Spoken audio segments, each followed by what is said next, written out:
Okay, today we will go for a bike ride. We are going to ride from Frisco to Copper Mountain and then back again on the 10-mile rec path. Here is a satellite view of Frisco. In the top right, I have marked our starting location, 6th Avenue Court. We will depart 6th Avenue Court and make a left onto 6th Avenue and then head toward Main Street. At the Snowshoe Motel, we will turn right onto Main Street. We will continue west on Main Street until we reach Madison Avenue. At that point, we can enter a hike and bike trail that runs along the south side of West Main Street. As we progress toward I-70, this hike and bike trail will force us to the left, and we will merge onto one of the numerous rec paths that connect to various areas of Summit County and also other counties. This particular path is the 10-mile rec path. As we move southwest on the 10-mile rec path, we will be headed directly for Copper Mountain, which is an unincorporated ski area. Zooming out, the top right shows the route we have traveled to enter the 10-mile rec path. The 10-mile rec path follows the I-70 corridor as we continue southwest. So we will continue toward Copper with I-70 on our right and the backside of 10-mile mountain range on our left, until we reach Copper Mountain. Zooming in, we are entering Copper on the top right from the northeast. The starred location shows where we will cross Highway 91. Copper is probably best visualized as a set of 3 villages that correspond to the base areas served by the ski lifts. There is West Village, which is primarily served by the Woodward lift. Center Village, which is our destination today, is served by the American Flyer and American Eagle ski lifts. And East Village has the steeper terrain on the front side of Copper Mountain, which can be accessed by the Super B lift. We will ride in a dedicated winter bus lane along the south side of Copper Road, head into Center Village, and enter the resort complex from the bus turnaround here. Zooming in further to just Center Village, I will start marking a few points where we will make brief stops. First, we will ride into main Center Village Plaza and stop briefly at the American Eagle lift.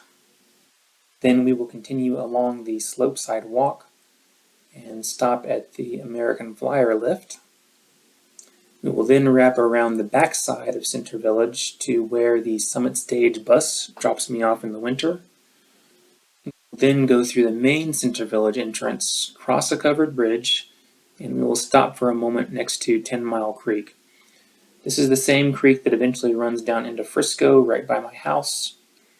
Finally, we will ride back out through the Center Village Plaza and begin retracing our path back to Frisco, but this time with an assist from the elevation change. So I'm actually riding Steven's mountain bike on this round trip from Frisco to Copper. You might notice that I seem to be moving really fast. The ride to Copper and back is over an hour, but I've learned that 15 to at most 20 minutes is kind of an upper bound, beyond which processing and uploading a video gets into a pretty heavy-duty process. And I'm also not sure anything longer than that makes for an enjoyable viewing experience. So 10 minutes or less is going to be my typical target number, though I imagine I'll run to the top end of that range.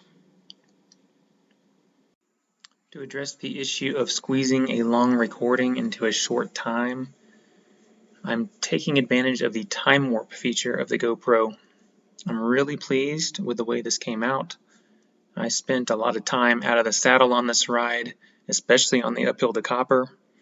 The GoPro was rigidly mounted to the handlebars, and so the bike would sway heavily back and forth as I pedaled.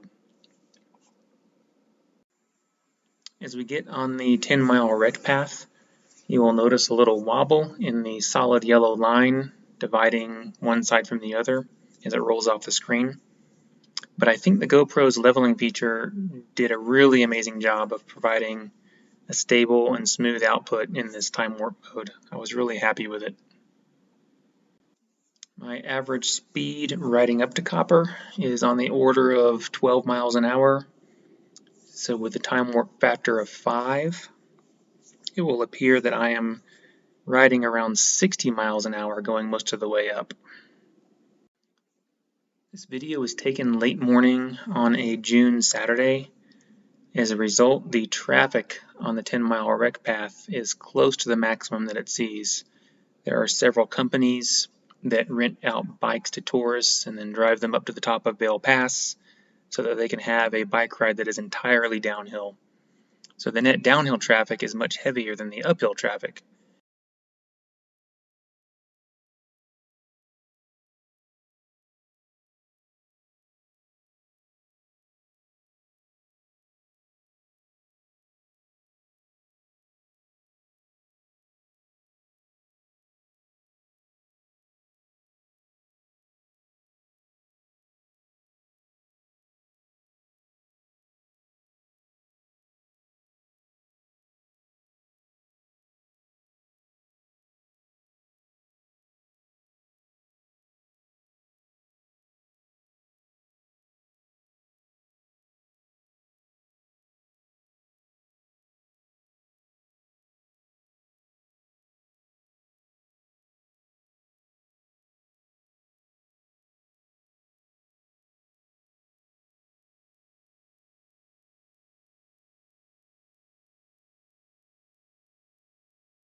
The rider ahead of me is an older guy on a road bike, and he is crushing it.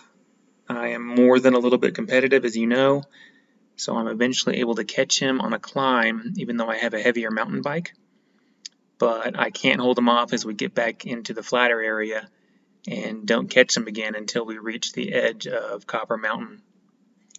Eventually, I'll have to get a road bike to avoid this nonsense of people passing me. I'm kind of curious how that will affect my performance.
The GoPro actually has a feature that lets you toggle between TimeWarp and live reel speed. I'll try to take advantage of that in future videos to mix in some excerpts where you can hear me huffing and puffing, and maybe also enjoy some of the foreground content that leaves the frame really quickly in TimeWarp mode. But for this video, I didn't take advantage of that feature.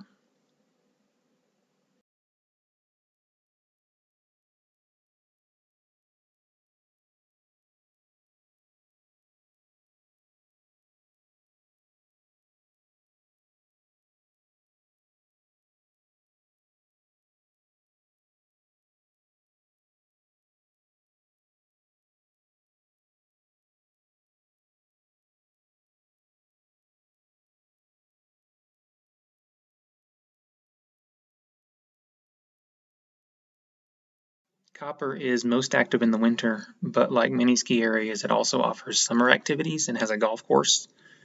Lots of people try to escape summer heat, so mountain towns and resorts like Frisco and Copper tend to stay busy year-round.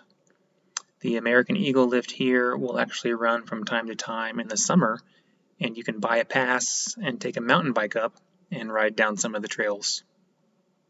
We pass a ropes course cage as we move to the American Flyer lift. Then, as we leave the lift, we pass the ticket office for the mountain roller coaster.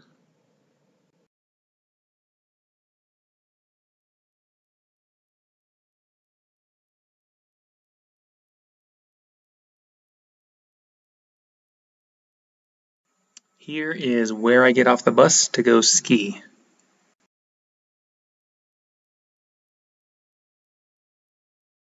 Tenmile Creek cuts directly through Copper at 9,700 feet and passes by my house in Frisco below 9,100 feet. As we head back out of Copper toward Frisco, we are going to have a net downhill return. I'll average around 20 miles an hour and peak around 25 miles per hour. So with the TimeWarp, my apparent speed will be 100 to 125 miles per hour. This is the end of the audio I created. Enjoy the trip back.